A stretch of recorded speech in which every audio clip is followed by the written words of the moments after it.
Magandang umaga po sa inyong lahat.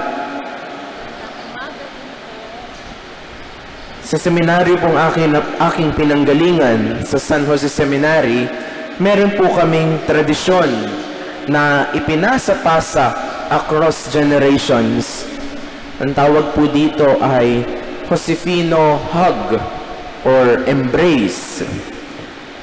Kami po, we call ourselves Josefinos, at part po ng aming brotherhood ay ang willingness na mag-offer at magbigay ng simpleng pagyakap sa isang fellow na Josefino. Ito po ay ginagawa namin, itong tradisyon na ito, sa misa, sa tuwing pagbibigayan ng kapayapaan, o kahit sa labas ng misa, sa tuwing meron po kaming masasalubong, o kahit saan. Sabi po ng siyensya, ang isang yakap ay makapangyarihan. Ito daw po ay nagtitrigger sa ating katawan na mag-produce ng happy hormones, lalong-lalo na sa ating utak. Yung tinatawag nating serotonin, dopamine, at oxytocin. Ito din daw po ay nagpapalakas sa ating immune system. It does not only make a person feel good, pero ang isang yakap din ay nagko-communicate ng love, friendship, brotherhood, gratitude, and even sympathy to other people. Ang isang yakap ay nagpapahayag ng paglapit, closeness, and proximity. Alam niyo po mga kapatid, noong 13th century, ang banal na misa po ay parang para sa pari lamang. The laity were almost excluded in any participation in the liturgy. Masyadong malayo.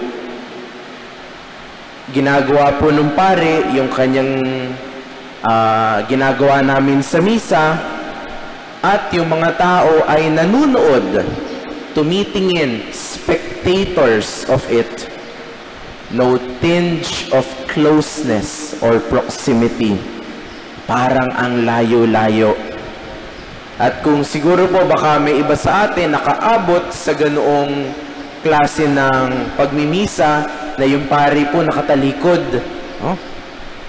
Tapos, hindi lang yun. Ang lengguwahe pa ay Latin. So, hindi talaga maiintindihan ng mga taong mga nagsisimba. And the only participation that the people are required is to look and pray. Kahit hindi naiintindihan. Pero good news is that we did not totally eradicate these traditions. Hindi po ba it is also very advisable and devotional na magpunta tayo sa ating mga adoration chapel and pray privately. Tuwing first Friday of the month, meron pa rin po tayong mga benedictions at Holy Hour. At ito po ang ginagawa natin, nag-a-adore tayo, tumitingin tayo sa Blessed Sacrament at nagdadasal. Baka nga po may iba sa atin, hindi na nagsisimba pag linggo. Dadaan na lang sa Adoration Chapel at magdadasal. O kaya kung may prosesyon, wag na tayo magsimba. Abangan na lang natin dumaan ang prosesyon sa tapat ng ating mga bahay. But please don't get me wrong. I'm not saying that all these Eucharistic devotions are faulty and not allowed in the church. In fact, nung unang panahon po, these devotions contributed so much to the life of the people. Ang ibig ko lamang pong sabihin ay kahit na ang mga debosyon na ito noong unang panahon ay nagsustain ang spirituality ng mga tao, somehow, parang may kulang. God seemed to be so distant and far. Parang ang layo-layo. Pero alam naman natin na ang Diyos ay Diyos ng paglapit, a God of closeness. Kaya nga po, instead na nasa langit lang siya, nagkatawang tao siya para sa atin. Why? Because God desires encounter and closeness with us. He wants to be near all of us. Kaya po pagdating ng Vatican II, nagkaroon ng shift ang emphasis. Dapat may participation na ngayon. Full, conscious, and active participation by the whole and entire liturgical assembly in the Mass. Kaya po ngayon, hindi lang pari ang gumagalaw at nagdadasal, pati po kayo. Kaya kapag may misa, nais din natin yung inyong participation. Sana sumasagot din tayo pag may misa. Sana kumakanta din tayo sa misa. Sana nakikinig din po tayo sa misa. And this is because God desires to be close to us. He desires to hug and embrace us. Kaya po sabi sa ating ebanghelyo ngayon, whoever eats this bread and drinks my blood will live forever, will have life within you, will be raised on the last day, and will remain in me and I in him. Ang sino mang kumain ng aking laman ay magkakaroon ng buhay na walang hanggan.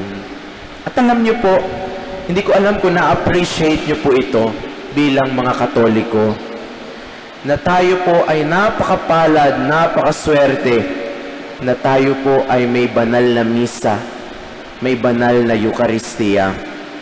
May misa po tayo, may communion tayong tinatanggap, may pagsisimba tayo. And this sacrament that we are doing right now, it is the greatest of all the sacraments. Bakit? Because Jesus Himself is present here in the bread and wine. Kaya po, sa tuwing aabutan tayo, katawan ni Kristo, the body of Christ, hindi lang po yun mere representation ng Diyos. Si Jesus po mismo yung ating tinatanggap. Napakaswerte at mapalad po natin. Sabi po ng isang theologian na si Ron Rolheiser, the Eucharist is God touching us. It is His physical embrace, His kiss, a ritual within which He holds us to His heart.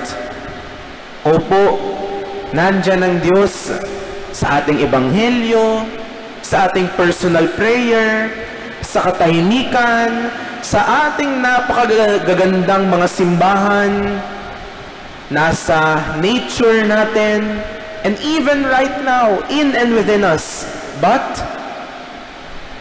God knows very well that we also need to be fed, to be nourished, to be touched.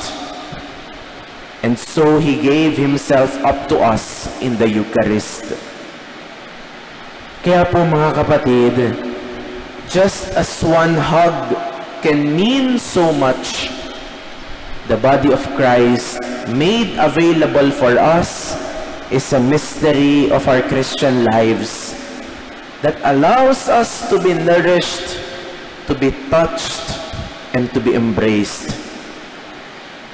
The moment we receive Jesus in the Holy Communion, in the Mass, God is the one touching us. Kaya po sabi, this is the bread that came down from heaven. Ito ang tinapay na nanggaling mula sa langit. Ang sino mang tatanggap nito ay magkakaroon ng buhay na walang hanggan. Amen.